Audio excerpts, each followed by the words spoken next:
O senior officer jongka PWD department Sanjay Goyal ulayathu baka Jingkieng Umïam kabadang shudepshna hakine ke khendiat Bnai ke baladap kabayat lamba kadam Umïam la ban Shah Noh ya ka Jingïaid ke kali he ke trok ne ke boss nadu u Bnai Nohprah jong menta usnam Shu ulaong hakaba kamdon kano ka jingma ya ka jingsngan jong ki kali ya ka baka PWD kala dep pule benya halor ka jinglong ka jingman jong ka lada ja hakano ka por ka jinglang jong ka la kre lupa hakano ka por wan penlak ya ka banom ja ki jingsniu halor ka Jingkieng Umïam.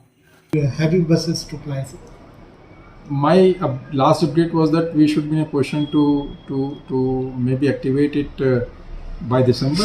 Maybe a few months here and there might be the issue, but yes, that will serve as an alternate to the Umïam dam. That's what my information is as of now. So, like with this bridge, like there will be no threats to the existing dams. No, I don't think so.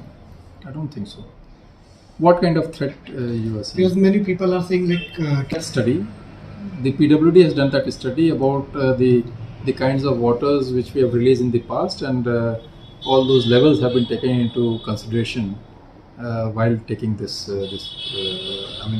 work.